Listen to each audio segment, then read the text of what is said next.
मध्य प्रदेश के विकास को नई रफ्तार मिले, प्रदेश के हर युवा के हाथ में काम हो, इसी मंशा को धरातल पर उतारने के लिए मुख्यमंत्री डॉक्टर मोहन यादव प्रदेश में संभाग स्तर पर एक के बाद एक इंडस्ट्री कॉन्क्लेव का आयोजन कर रहे हैं।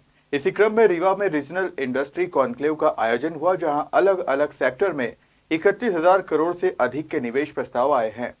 बुधवार को रीवा में 5वें आयोजित रीजनल इंडस्ट्री कॉन्क्लेव का आयोजन हुआ। यहां उद्योगपतियों और निवेशकों ने मध्य प्रदेश में 31,000 करोड़ से ज्यादा के निवेश का प्रस्ताव दिया है। कॉन्क्लेव में मुख्यमंत्री डॉक्टर मोहन यादव ने यहां सिंगल क्लिक के माध्यम से 2,690 करोड़ से अधिक लागत की 21 इकाइयों का लोकार्पण व भूमि पूजन भी किया। रीवा कॉन्क्लेव में मध्य प्रदेश के अलावा 10 से ज्यादा राज्यों के निवेशकों ने सहभागिता की। 300 से अधिक बायर सेलर मीटिंग हुई। उद्योगपतियों ने मध्य प्रदेश के अपने अनुभव साझा किए और यहां की औद्योगिक नीति की प्रशंसा भी की। 20 से अधिक उद्योगपतियों और निवेशकों के साथ मुख्यमंत्री ने 1-to-1 मीटिंग की। पतंजलि ग्रुप ने 1,000 करोड़ से अधिक के निवेश की इच्छा जताई है। इसी के साथ वह उज्जैन में वेलनेस सेंटर भी खोलने जा रहे हैं। डालमिया ग्रुप ने सीमेंट फैक्ट्री की घोषणा की है, जिसमें 3,000 करोड़ से अधिक का निवेश होगा। इसकी विशेषता ये होगी कि यह प्लांट 100% नवीकरणीय ऊर्जा से चलने वाला देश का पहला प्लांट होगा। इसी के साथ उन्होंने मध्य प्रदेश में दीक्षा सेंटर स्थापित कर स्किल डेवलपमेंट के क्षेत्र में भी कार्य करने की इच्छा भी जताई है। रामा ग्रुप ने फर्नीचर सेक्टर में 500 करोड़ के निवेश का प्रस्ताव दिया है। इसी के साथ कई अन्य उद्योगपतियों और निवेशकों ने भी एमपी में निवेश के प्रस्ताव दिए हैं। रीजनल इंडस्ट्री कॉन्क्लेव में सीएम डॉक्टर मोहन यादव ने कहा कि मध्य प्रदेश में किसी बात की कोई कमी नहीं है। हमारा प्रयास प्रदेश में औद्योगिक निवेश को बढ़ाना है और यदि कोई बड़ी इंडस्ट्री प्रदेश में बड़ा प्रोजेक्ट लाना चाहती है जो हमारी वर्तमान पॉलिसियों की सीमाओं से बाहर भी हो, तो हम कैबिनेट के माध्यम से उन्हें भी लाभ प्रदान करने के लिए तैयार हैं। उन्होंने कहा कि हमारी बहनें इंडस्ट्री में काम करें, उन्हें प्रदेश सरकार काम के आधार पर हर बहन को प्रति महीने 5,000 रुपये प्रोत्साहन राशि देगी। तो रोजगार आधारित उद्योग की बात तो आई नहीं। रेडीमेड गारमेंट से लगा करके कई ऐसे रोजगार परक उद्योग है जिन रोजगार परक उद्योगों के अंदर लेबर, जैसे 4,000 लेबर के आधार पर प्रतिभा सिंटेक्स उज्जैन में इंडस्ट्री चला रहा है। या गोकुलदास, हमारा गोकुलदास वाले भी आए हैं, यहाँ पे आए ना गोकुलदास के कोई। अभी आपको तो भाषण का मौका ही नहीं मिला, इतना जोरदार ताली बजा, इनको भी हमने बुलवाया था। आप कितने लोगों को रोजगार दे रहे हैं गोकुलदास के माध्यम से? कहां पे? 2,000। अब बताओ, 2,000 लेबर इनके काम कर रहे हैं। प्रति लेबर 5,000 रुपया महीना सरकार आपको दे रही है और 10 साल तक देगी। ये हमारी अपनी पॉलिसियों का लाभ है। हमारे लोग इंडस्ट्री चलाए, लेकिन इंडस्ट्री आपको बिराजा, आपको बहुत आभार है। और खास बात आपने कहा वो भी महिलाओं को है। अरे भाई, हमारे यहाँ यही तो बदलाव है। इसीलिए हमने कहा कि केवल लाडली बहनों के लिए हम 1250 दे रहे हैं, ऐसा नहीं है।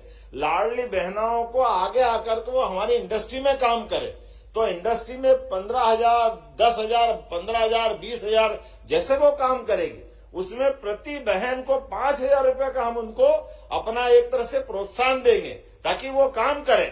हमारा प्रयास है कि मेहनत के आधार पर जो जहां तक आगे जा सकता है, प्रत्येक व्यक्ति को रोजगार के अवसर उपलब्ध कराना, ये हमारी सरकार की प्रतिबद्धता भी है और ये घोषित हमारा संकल्प भी है।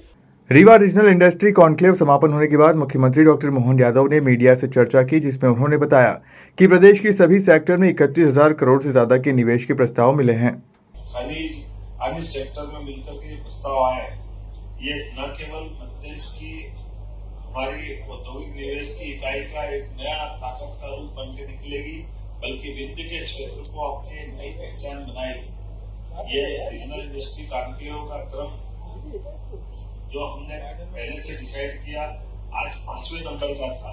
और इसकी खास बात यही रही है कि पहली बार होने वाली इंडस्ट्री कॉन्क्लेव में भी जिस ढंग से रिस्पांस आया है, ये रिस्पांस बताता है कि ये बार बार की और ऐसी आने का अवसर पर दोबारा भी हम इस प्रकार से इस क्रम को जारी रखेंगे।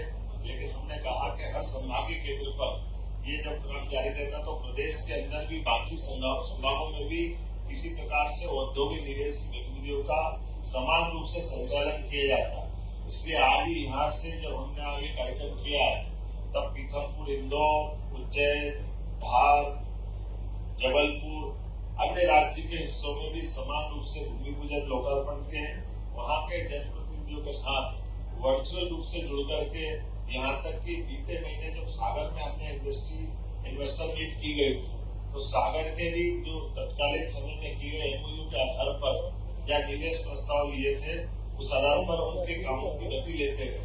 एक व्यक्ति ने तो कहा कि 7 दिन पहले ही वो आया था और 7 दिन में उसको सारे क्लियरेंस हुए और उन्होंने अपने निवेश के प्रस्ताव दिए और आज उन्होंने अपना भूमि पूजन भी कर लिया है। ये बदलते दौर का समय है। यशस्वी प्रधानमंत्री के नेतृत्व में इसी प्रकार से लगातार आगे बढ़ने की जरूरत है। आज जैसी की उम्मीद थी, मुझे इस बात का संतोष है कि जिस प्रकार से माहौल बना रीवा में पहली बार रीजनल इंडस्ट्री कॉन्क्लेव करने का मौका मिला, जिसके माध्यम से हमारे रीवा अंचल में रीवा, सीधी, सिंगरौली, पूरे संभाग सतना औद्योगिक क्रांति की दिशा में एक बहुत बड़ा कदम था और इसका रिस्पांस भी क्षेत्र से उतना ही अच्छा है।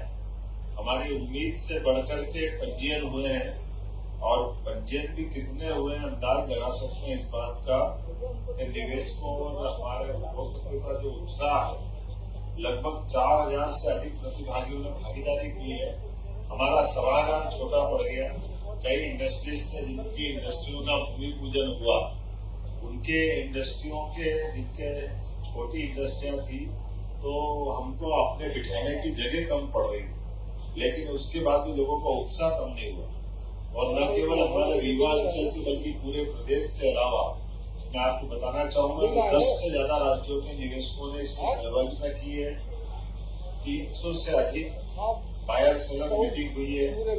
150 से अधिक अति विशिष्ट, एक तरह से हमारे बिजनेस के विशिष्ट अतिथियों ने भागीदारी की, जिनमें खासकर अधिकांश खनन खरीद में भी सीमेंट, नवकरणीय ऊर्जा, ग्रेफाइट और अलग अलग प्रकार के हमारे लोहा एस्क से लेकर के एल्यूमिनियम तक कई प्रकार के जो इंडस्ट्री लगाने की संभावना वाले लोग भी हैं और उत्खनन वाले लोग भी। नवकरणीय ऊर्जा, कृषि, खाद्य प्रसंस्करण और टूरिज्म के सेक्टर के उद्योगपति भी हैं जिन्होंने इसमें अपनी रुचि दिखाई है। उद्योगपतियों द्वारा भी अपने अनुभव साझा किए गए और जो उद्योगपति आए जिन्होंने कहा कि हमारी मध्य प्रदेश की जो औद्योगिक नीति वो सर्वाधिक आकर्षक है और उसकी आकर्षक होने के कारण से वो सब अपने निवेश को लगाने के लिए बड़े पैमाने पे इच्छुक हुए हैं। जो 20 से अधिक उद्योगपतियों और उद्योग संगठनों के साथ 1-to-1 की मीटिंग की गई थी। रीवा रीजनल इंडस्ट्री कॉन्क्लेव में देश भर के नाम उद्योगपति शामिल हुए, जहां उन्होंने प्रदेश सरकार के प्रयासों की सराहना करते हुए मध्य प्रदेश में निवेश के लिए उत्साहित नजर आए। रीवा से अनुराग अग्निहोत्री की रिपोर्ट।